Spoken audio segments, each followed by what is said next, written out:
এই যে আজকে ইরানের প্রেসিডেন্ট মারা যাওয়ার খবর সারা দুনিয়া জানতে পেরেছে না? একটা হেলিকপ্টার বিধ্বস্ত হয়ে তিনি তার সঙ্গীদের সহকারে মৃত্যুবরণ করেছেন। যদিও মৃত্যুটা স্বাভাবিক নাকি অস্বাভাবিক, মানে এটাকে স্বাভাবিকভাবে দুর্ঘটনা নাকি ইসরায়েলের জায়নিস্টদের সুপরিকল্পনা, সেটা সময় স্পষ্ট করবে। আর যদি দুনিয়া স্পষ্ট নাও হয়, কিয়ামতের দিন তো অবশ্যই স্পষ্ট হবে। বহুত আশঙ্কা আছে যে বাস্তবে স্বাভাবিক দুর্ঘটনার শিকার হয় নাই, বরং ইতিপূর্বে যেমন অনেককে টার্গেট কিলিং করা হয়েছে, যেমন প্রেসিডেন্ট জিয়াউল হক, তাকেও হয়তো টার্গেট কিলিং করেছে। বাকি হাকিকত আল্লাহই ভালো জানে, আমরা তো আর গায়েবী বিষয়ে ধারণাপ্রসূত মন্তব্য করতে পারি না। তো ওরা মেরেছে ধরেন একটা কারণে, ওদের মূল ক্ষোভ তো ইসলাম, অন্য কিছু না। এখন কারো পরিচয় শিয়া হোক, কারো পরিচয় সুন্নি হোক, কাফেরদের চোখে শিয়া সুন্নি এগুলো কোনো ব্যাপার না। কাফেরদের চোখে ওদের আগ্রাসনের সামনে যারাই বাধা হবে, ওরা তাকে মারতেই দ্বিধা করবে না। যেমন আল্লাহ রাসূল সাল্লাল্লাহু আলাইহি ওয়াসাল্লাম ভবিষ্যৎবাণী করেছেন, তার উম্মত ভাগ হবে 73 দলে। 73 দলে নবীর ভবিষ্যৎবাণী কখনোই ভুল হতে পারে না। তার মানে উম্মত ভাগ হবেই হবে, মুসলমানদের মধ্যে দলাদলি হবেই হবে। তো এখন এই দলাদলের মধ্যে নবী বলেছেন জান্নাতি দল কয়টা? মাত্র একটা। জাহান্নামী দল কয়টা? বাকি 72টা। জান্নাতি দল কারা? আহলে সুন্নাত ওয়াল জামাত, যারা নবীরে মানে, নবীর আদর্শ মানে, আর সাহাবায়ে কেরামের আদর্শকে মানে। আর তাহলে বাতিল দল কারা? জাহান্নামী দল কারা? যারা নবীর আদর্শ ছাড়ে, সাহাবায়ে কেরামের আদর্শ ছাড়ে। ব্যাস কথা ক্লিয়ার। তো এখন এই রকম বাতিল যত দল আছে, কাফেররাও যে তাদের সবাইরে ভালোবাসে বিষয়টা এমন না। এদের মধ্যে যারা কাফেরদের সঙ্গে রাজাকারি করে, ওদেরকে বুকে জড়িয়ে নেয়, গোয়েন্দাগিরি করে ওদের পক্ষে, তাদেরকে তো অবশ্যই ভালোবাসে। কিন্তু এদের মধ্যেও কেউ যদি ওদের সাথে দ্বন্দ্ব রাখে, ওদের সাথে যে কোনো বিষয়ে সংঘর্ষে লিপ্ত হয়, অবশ্যই তারা তারেও নিধন করে। তো এই কাফের মুশরিকরা, ইসরায়েলি হোক আমেরিকাই হোক, ওরা আমারে মারলো মূল কারণ ইসলাম, ওরা কোনো শিয়ারে মারলো মূল কারণ ইসলাম। মানে ওদের বিবেচনায় দেখলে ওদের সামনে মূল মাথা ব্যথাই হলো আল্লাহর দিন তথা ইসলাম। এখন আমরা যদি আমাদের আকীদার জায়গা থেকে দেখি, মানে বিষয়টা নিয়ে ঘোলাটে একটা পরিবেশ তৈরি হয়েছে। এজন্য আমি একেবারে ডাইন বা মুপন্নি সবগুলো দিক সামনে রেখে ওই আগের আকীদার পয়েন্টটা ক্লিয়ার করে দিচ্ছি, যে ইমোশন আগে নাকি কোরআন সুন্নাহ আগে, এই বিষয়টা ক্লিয়ার করে দিচ্ছি। যে কাফেররা যখন মারে, ওরা যেহেতু ইসলামকে মাথায় নিয়ে মারে, সুতরাং কাফেরের বিরুদ্ধে মনে শান্তি আর স্বস্তি আনার কোনো সুযোগ নাই, বরং ওর বিরুদ্ধে ময়দান একসঙ্গে লড়তে হবেই হবে। কারণ ওর মাথা ব্যথা ইসলাম নিয়ে, সুতরাং ওর মাথা ব্যথা যেহেতু ইসলাম নিয়ে, সুতরাং প্রয়োজনে ওর বিরুদ্ধে ঐক্যবদ্ধ হয়ে ময়দানে লড়াই করতে হবে। এটাকে আদর্শিক ঐক্য বলে না, এটাকে রাজনৈতিক ঐক্য বলে। আল্লাহ নবী ইহুদিদের 3টা গোত্রের সঙ্গে পর্যন্ত মদিনা সনদে চুক্তি করেন নাই, যে চুক্তির মধ্যে কথা ছিল বহিঃশত্রু আমাদের আক্রমণ করলে তোমরাও আমাদের সাথে হবা, আর তোমাদের উপর কেউ আক্রমণ করলে আমরাও তোমাদের নিরাপত্তা নিশ্চিত করব। তো তার মানে আদর্শ তো এক হয়ে যায় না। কই ইহুদি আর কই মুসলমান, কই নবীজি, কই সাহাবি, আদর্শ ভিন্ন, কিন্তু রাজনীতির প্রয়োজন ঐক্য। এই যে হামাস জিহাদ করছে ফিলিস্তিনের ভূমিতে, এদেরকে বড় একটা সহযোগিতা ইরান দিচ্ছে কিনা?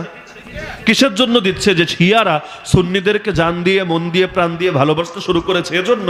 না রে ভাই, এজন্য না, বরং নিজেদের ধান্দার জন্য, রাজনীতির জন্য, নিজেদের কূটনীতির জন্য। যেমন যখন রাশিয়া বা তৎকালীন সোভিয়েত ইউনিয়নের সাথে আফগানিস্তানে যুদ্ধ হয়েছিল, আপনারা জানেন, সে 80-র দশকে। এখানে মুরব্বীরা যারা আছেন হয়তো অনেকের ভালো স্মরণ আছে। 80-র দশকে যখন সোভিয়েত ইউনিয়নের সাথে আফগানিস্তানে যুদ্ধ হয়েছিল, ওই সময় আমেরিকা পর্যন্ত আফগানিস্তানের পক্ষে ছিল নাকি ছিল না?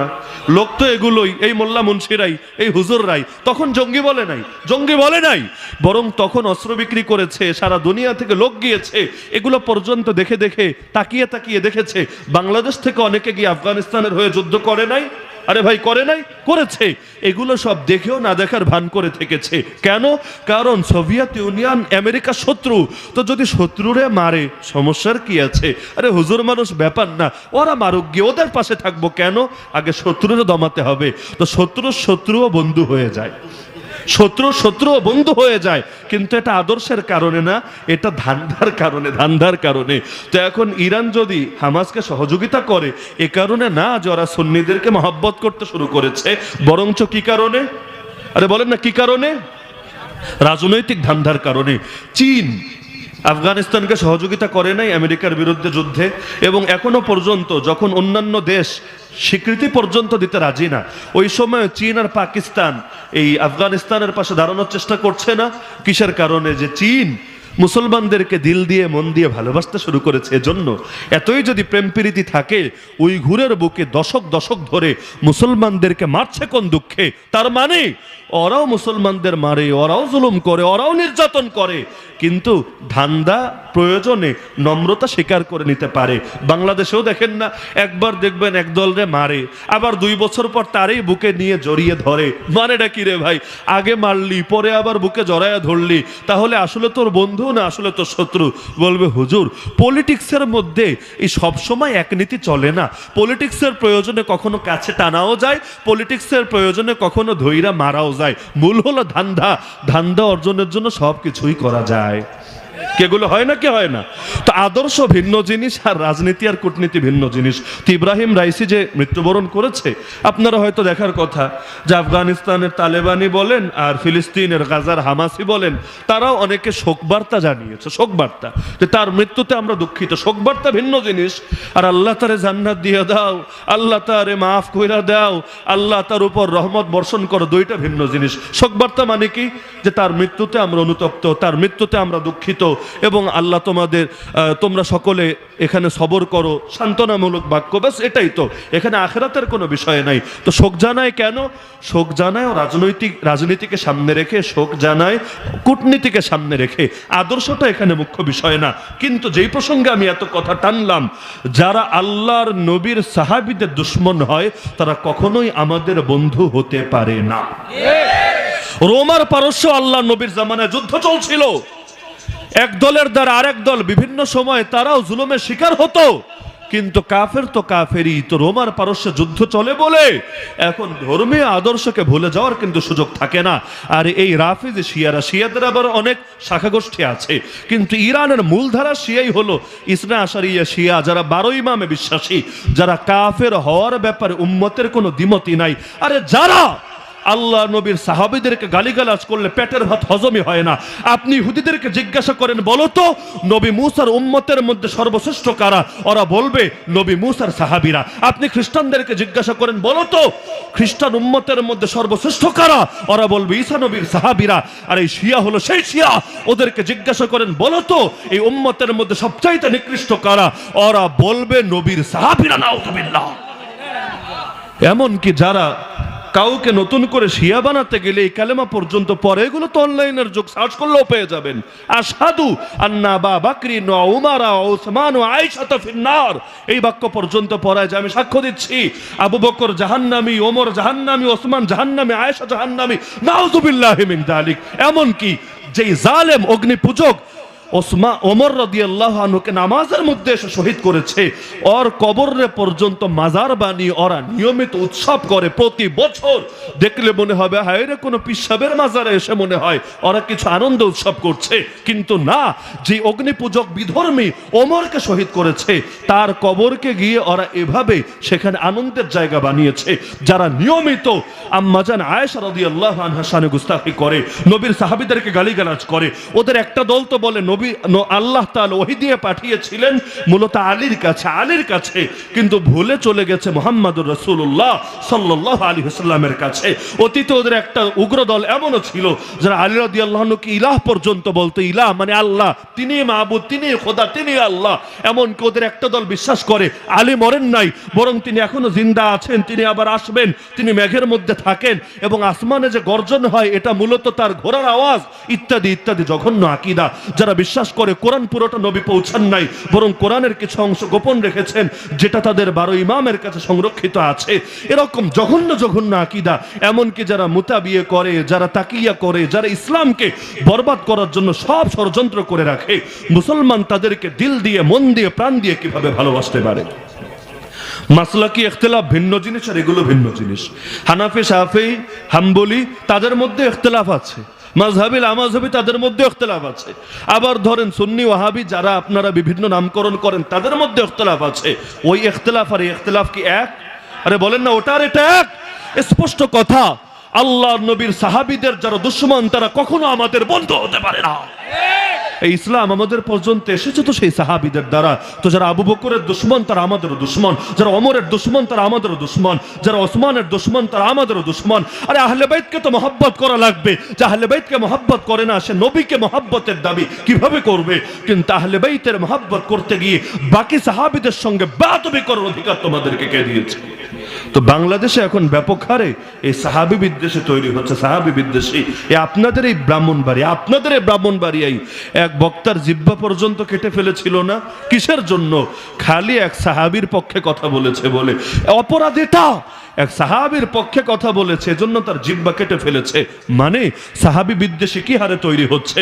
তাহলে যারা মূলত সাহাবী বিদ্বেষী, এই ইব্রাহিম রাইসি সে হলো ওই খামেনির খুব ঘনিষ্ঠ লোক, ইরানের একেবারে প্রধান ধর্মগুরু যে তার ঘনিষ্ঠ লোক। যারা আজ অবধি আল্লাহ নবীর সাহাবীদের সামনে যে গুস্তাখি করে এবং যারা যে এই বেয়াদবির কারণে ইসলাম থেকে বের হয়ে গিয়েছে, ন্যূনতম ইসলাম সম্পর্কে পড়াশোনা আছে এমনকি অস্বীকার, মৃত্যুতে যদি বলে আল্লাহ তারে মাফ করো, আল্লাহ তার কবরে রহমত বর্ষণ করো, তাহলে এর চাইতে বড় ফাইজলামি কি হতে পারে? তাহলে তার মৃত্যুতে দোয়া করা যাবে? আরে বলেন না যাবে? হ্যাঁ, এখন যদি বলেন তার দ্বারা কি দ্বীনের খেদমত হয় নাই? আরে দ্বীনের খেদমত তো কোনো কাফেরের দ্বারা হতে পারে। পৃথিবীতে এমন কাফের নাই যে কাফের বটে, কিন্তু বিভিন্ন সময় মিডিয়ার দ্বারা, বিভিন্ন কথাবার্তার দ্বারা, বিভিন্ন তথ্য দেওয়ার দ্বারা ইসলামের উপকার করে এমন লোক নাই? আরে এমন লোক নাই? বুখারী শরীফে হাদিস আছে, ইন্নাল্লাহা লা ইউআইয়িদু হাযা দ্বীন বির-রাজুলিল ফাজির। আল্লাহ কখনো পাপিষ্ঠ লোকের দ্বারাও ইসলামকে শক্তিশালী করে। যার নিজের কপালে জান্নাত নাই কিন্তু তার দ্বারা ইসলামের উপকার মেলে, এমন লোক দুনিয়ার বুকে আছে। তো এটা তো সহিহ হাদিস দ্বারাই স্বীকৃত। তো যদি তার দ্বারা জিহাদের ময়দানে উপকার হয়, যদি তার দ্বারা হামাস শক্তিশালী হয়, আরে সেটা তো দুনিয়ার বিষয়। কিন্তু তাই বলে আপনি ফতোয়া তো পাল্টে দিতে পারেন না। এটা ব্যক্তিবিদ্বেষের কথা না, এটা আকীদার কথা। কারণ আমি হাদিস শোনালাম, ভালোবাসতে হবে কার জন্য? আরে কার জন্য?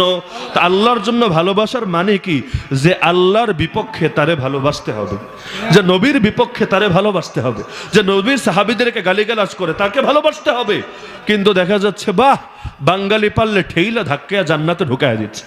এখন তো জান্নাত আমাদের হাতে, পারলে যে কেউ ঢুকায়া তালা মাইরা একেবারে চাবি নিয়ে এসে হাজির হব, এমন এক আজীব অবস্থা। জান্নাত নিয়ে পর্যন্ত লোকে ফাইজলামি করে। সাবধান। দেখেন না, এক শ্রেণীর বক্তা আছে, একদিকে বলবে মাহফিল হলো জান্নাতের বাগান। হ্যাঁ, কথা সত্য, কিন্তু মোটা মোটা বান্ডিল না পেলে নিজে জান্নাতের বাগানে আসতে রাজি না। তো ভাই, জান্নাত কি শুধু সাধারণ মানুষের দরকার, হুজুর মানুষের দরকার না? আরে বলেন না, হুজুর মানুষের দরকার না? তাহলে 2 লাখ দিতে হবে, হেলিকপ্টার পাঠাতে হবেই হবে। আবার বলবে মমতাজরে, আইয়ুব বাচ্চুরে, জেমসে দিতে পারলে আমাদের দিতে কেন বাঁধবে? আরে কার সাথে কারে মিলাচ্ছিস রে পাগলা? তুই কি মমতাজের বিকল্প ভার্সন? তুই কি আইয়ুব বাচ্চুর বিকল্প ভার্সন? আর কোরআনের তো কোনো বিনিময় হয় না। কার সাথে তুমি কাকে মিলাও রে পাগল? যদি বিনিময় নেওয়ার প্রশ্ন আসতো, সবচাইতে বেশি বিনিময় নবীরা নিত, তারা এর হকদার ছিল। কিন্তু সূরা ইয়াসিন বলে দিচ্ছে, ইত্তাবিউ মান লা ইয়াসআলুকুম আজরা ওয়া হুম মুহতাদুন। অনুসরণ করবা তাদেরকে যারা কোনো বিনিময় চায় না, আর তারা হেদায়েতের উপর প্রতিষ্ঠিত থাকে। আল্লাহ নবী সাল্লাল্লাহু আলাইহি সাল্লাম হাদিয়া গ্রহণ করতেন, সদকা গ্রহণ করতেন না। তিনি কোজোর কাজের বিনিময় মানুষের থেকে চেয়ে নিতেন না। কোরআন খুলেন, শুধু তিনি না, আল্লাহ সব নবীদের ব্যাপারে বলেছেন, নবীদের কথাই ছিল এটা, ওমা আসআলুকুম আলাইহি মিন আজর। তোমাদের কাছে কোনো বেতন চাই না, ভাতা চাই না, বিনিময় চাই না। ইন আজরিয়া ইল্লা আলা রাব্বিল আলামিন। আরে বিনিময় তো আল্লাহ দিবেন, তোরা কিসের বিনিময় দিবি? কোরআনের একটা অক্ষরের বিনিময় তো গোটা দুনিয়া দিয়ে দিলেও হবে না। তো বিনিময় দেবেন কে? আল্লাহ। আর হাদিয়া, সেটা তো হয় মহাব্বত থেকে। হাদিয়া তো চেয়ে নেওয়ার জিনিস না। হাদিয়াকে চেয়ে নেওয়া যায়? হাদিয়াকে পুড়িয়ে নেওয়া যায়? তো যদি পুড়িয়ে নেয় সেটারে হাদিয়া বলে না বেতন ভাতা বলে? সেটা তো পারিশ্রমিক, সেটা তো বিনিময়, সেটা তো আর হাদিয়া না। হাদিয়া তো মহব্বতের খাতিরে হয়, এবং হাদিয়া যদি একটা কলমও হয় এটার মূল্য আছে। হাদিয়া যদি 1 গ্লাস পানি হয় এটারও মূল্য আছে। কারণ ভালোবাসা থেকে হাদিয়া আসে, আর ভালোবাসা অমূল্য জিনিস, যার কোনো মূল্য দেওয়াই সম্ভব না। কিয়ামতের দিন আল্লাহ নিজে ডাকবেন, আইনাল মুতাহাব্বুনা লিজালালি। আমার ওই বান্দাগুলো কোথায় যারা একজন আরেকজনকে ভালোবাসতে একমাত্র আর আমার জন্য। এই যে আমাদের হেদায়েতুল্লাহ ভাই আজকে মুসলমান হয়েছে, আপনারা প্রত্যেকে তাকে এখন ভালোবাসেন কিনা? এই ভালোবাসা কিসের জন্য? এই ভালোবাসা কোনো রক্তের আত্মীয়তার জন্য না, এই ভালোবাসা কোনো বৈবাহিক আত্মীয়তার জন্য না, এই ভালোবাসা দুনিয়ার কোনো ব্যবসায়িক রাজনৈতিক স্বার্থে না, এই ভালোবাসা একমাত্র একমাত্র একমাত্র আল্লাহর জন্য। আরে যেই হিন্দা হামজা রাদিয়াল্লাহু আনহু অর্থাৎ নবীর চাচার বুক চিরে কলিজা বের করে চিবিয়ে খেয়েছে, নবী কিন্তু তার ঈমান কবুল করে নিয়েছে। যে আবু সুফিয়ান উহুদ থেকে শুরু করে অনেক যুদ্ধে নেতৃত্ব দিয়েছে, আল্লাহ নবী কিন্তু তার ঈমানও কবুল করে নিয়েছে। এমনকি যে ওয়াহশী এই হামজাকে টুকরা টুকরা করেছে, আল্লাহ নবী কিন্তু তার ঈমানও কবুল করে নিয়েছে। কি শিক্ষা পাচ্ছেন এখান থেকে? যে ইসলাম এটাই হলো একটা মানদণ্ড, এই মানদণ্ডের সামনে বাকি সব মানদণ্ড একেবারেই তুচ্ছ। তো ভালোবাসা কার জন্য হবে? আরে কার জন্য হবে? আল্লাহর জন্য হবে। তা আল্লাহর জন্য যদি ভালোবাসা হয়, ওই ভালোবাসার ভিত্তিতে হাদিয়া আসবে। এটা তো আর চেয়ে নেওয়ার জিনিস না। এগুলো চেয়ে নেয় নাকি নেয় না আজকাল? এটাকে একটা মঞ্চগুলোকে একটা বাণিজ্যের কেন্দ্র বানায় নাই? অনেকে নিজের পকেট ভরার ধান্দা হিসাবে এগুলোকে গ্রহণ করে নাই? তো যে কথা বলে হেদায়েতের জন্য আর যে কথা বলে বান্ডিলের জন্য, উভয়ের কথায় তো একরকম আসর হবে, তাই না? এজন্য মাহফিল বাড়ে কিন্তু হেদায়েতের পথে লোক কমে, মসজিদ বাড়ে মুসল্লি খালি কমে, দেশে জনগণও বাড়ে মসজিদও বাড়ে মুসল্লি কমে। আরে হার লাইনে দেখবেন যে মন্দের পাল্লা খালি বাড়ে আর বাড়ে, ভালোর পাল্লা খালি কমে আর কমে আর কমে। কিসের জন্য? এগুলোর পেছনে আমাদের বড় গাফলতি আছে। আজকাল তো দেখেন না, গজলের মধ্যে পর্যন্ত নিয়ে গান ঢুকায়, মিউজিক ঢুকায়। মিউজিক না দিলে তাদের নাকি এসকই আসে না। তো এখন মানুষকে যদি শরবতের বোতলে মদ খাওয়ায়, এতে তো কোনো গুনাহ হবে না, তাই না? শরবতের বোতলে মদ খাওয়ালে গুনাহ হবে না? হবে। তো গজল মানে কি? হয়তো হামদে বারি তাআলা আল্লাহর প্রশংসা, অথবা নাতে রাসূল সাল্লাল্লাহু আলাইহি ওয়াসাল্লাম রাসূলের শানে প্রশংসা, রাসূলের গুণগান, অথবা জিহাদি তারানা, এগুলোই তো গজল। কিন্তু এগুলোর মধ্যে যদি মিউজিক ঢোকায় তো লাভ হলো না ক্ষতি হলো? দুধের বোতলের মধ্যে পেশাব ঢুকালো, এমনকি গানের চাইতে বেশি ক্ষতি হলো। কারণ গান শুনলে ভেতরে পাপ বোধ থাকবে, আল্লাহ চাইলে একদিন না একদিন তওবা নসিব হবে। এগুলো করলে ভেতরে পাপ বোধ থাকবে না, বড় চিন্তা লাগে। ধরেন এই একজন বক্তা আছে, আমি নাম নাই বলি, একসময় কন্ট্যাক্ট করতো প্রচুর পরিমাণে, মোটা এগুলো নিয়ে ঝগড়াঝাটি করতো।